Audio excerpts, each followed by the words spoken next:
One day when I was alone, vision questing, I heard a voice on the wind. And the voice said that I needed to move my campsite, that it would be dangerous for me to keep it where I was. Well, I was camped. I had my sleeping bag near a huge cottonwood tree that leaned at perhaps a 20 or 30 degree angle, but it was very much alive. And there was vast acreage of cottonwood trees because a stream flowed through that canyon, and so these were huge cottonwoods. And I thought, is this my imagination? But something told me that I'd better not take it as my imagination. So I moved my campsite reluctantly. And that night, just as I was told by this voice on the wind, or by the wind's voice, I don't know which it was, but I was, that night, just as I was told, a gale force wind came up suddenly around 10 o'clock that night. The next morning, there was a lot of debris on the ground. I had moved my sleeping bag out into the open prairie, so I knew that I was safe, even though it was still a harrowing experience. So I came back to the camp, the place where I had had my sleeping bag. There were no large limbs that had blown down or trees, just a lot of debris. But when I came to the place I had my sleeping bag, I was in a state of shock.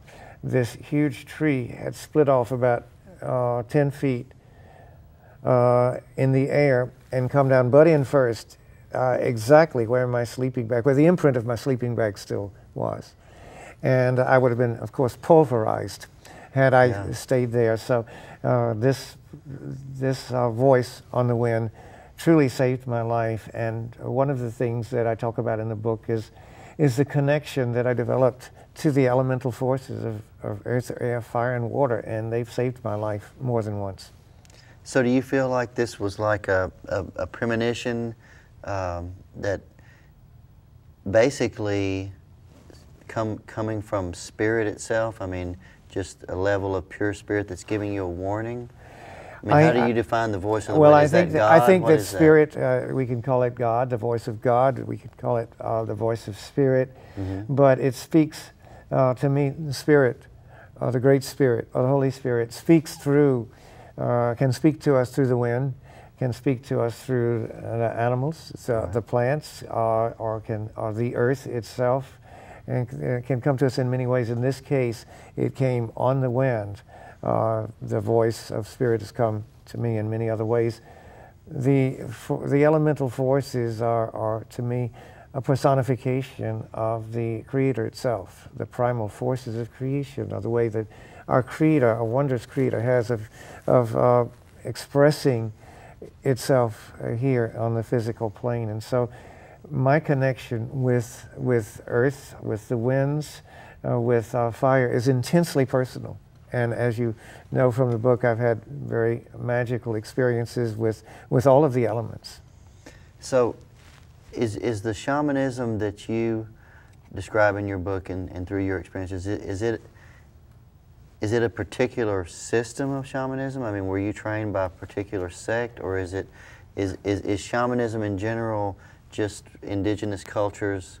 They all each have their own unique flavor of relating to the universe? Well, I think that maybe that's a good way of putting it. They each have their unique flavor, but it is really the same system of knowledge. And it seems that it evolved simultaneously and through all the different cultures and races, and that shamanism is really the foundation of all of the religions and systems of knowledge. If you go back beyond the religion, you find that there's shamanism, which is our way of connecting with the earth and all life. You know, Jesus was a great shaman. Moses was a great shaman. St. Francis was a great shaman in our tradition.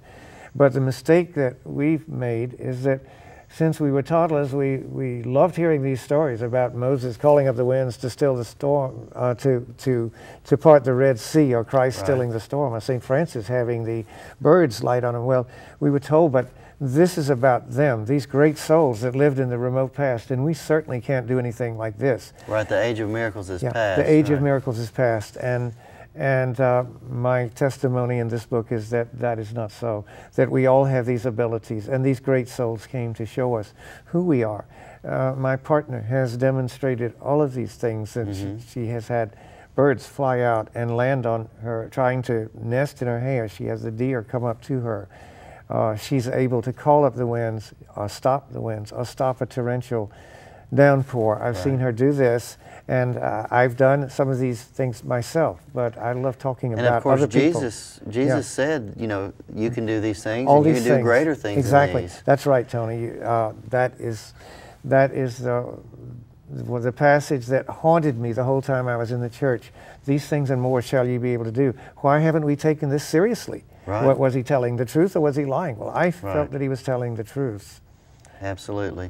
The book is called Soul on Fire. Can we get a tight shot in of this so that people can see? It's a beautiful cover.